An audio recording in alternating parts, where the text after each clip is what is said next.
Hey everyone, welcome back to Pine Hollow Auto Diagnostics. We're working on a 1995 Chevy Camaro with a V8, the big boy. It is a no crank situation, but if you make it crank manually, it'll start up. So what's the thought process here? We want to get to the root cause of the problem as quickly and efficiently as possible.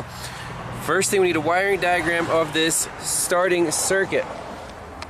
So pretty simple here. You got your ignition switch, yellow wire. When you put the ignition switch to start, you should get power on this tree of yellow wires. There's a crank fuse, it goes to a theft deterrent relay, it goes to your park neutral safety switch, and then to the control side of the theft deterrent relay. And that side of that relay is controlled by the theft deterrent module right here. And that will only toggle that relay on if your key is the proper resistance. It's an old school system. So the ignition key has these little resistors in it. Right here you see that black resistor. So the module reads the resistance, and if it's correct, then it'll enable your fuel injectors and also toggle on the start relay.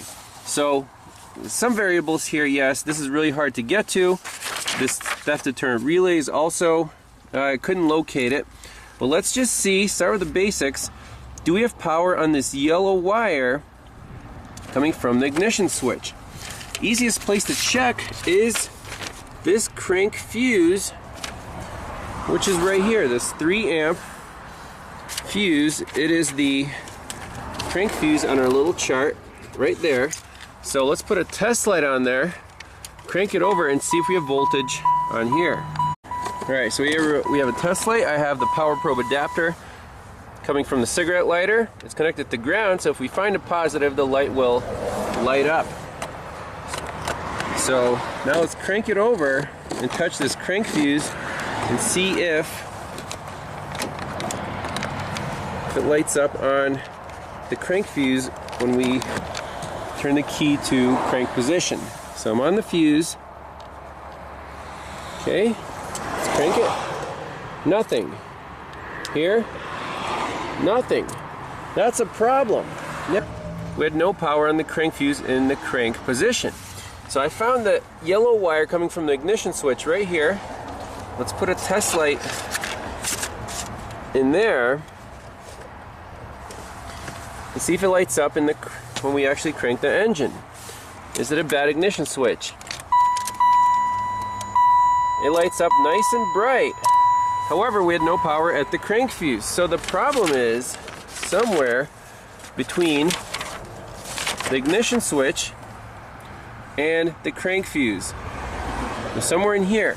Now, taking a close look at this wiring harness, look at this. There's a whole bunch of crap spliced in.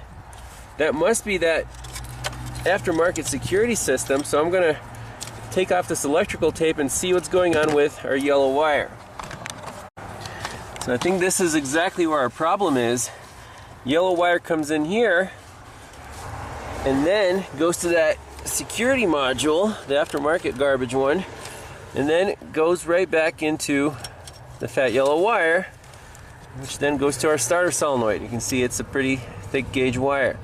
So what we can do is attach these two back together, cut out this garbage, or we can go to the module itself, follow these yellow wires right here,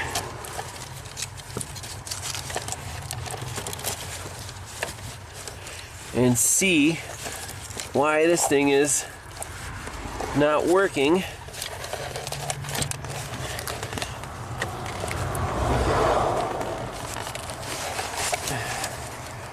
Let me get this, at least this connector out right here, short those two pins together, and see if this thing will crank over. Well, here's the problem. I barely got that connector out. It's kind of melted because these are really not thick enough to carry the current for the starter solenoid. So that's garbage. Let's we can just connect these two together and see if this thing will start.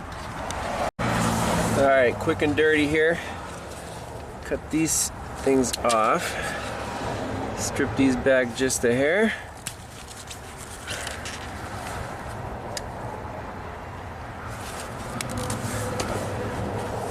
Connect these two together.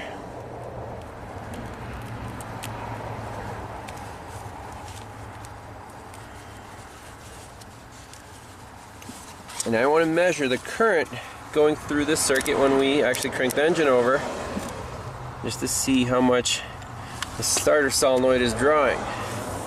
Okay, so 0 amps. Let's crank it. 7.9 amps. Beautiful.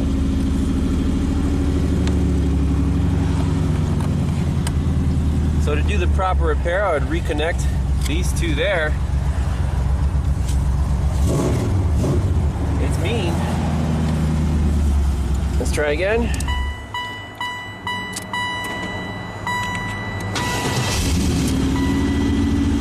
About 8 amps, that's normal.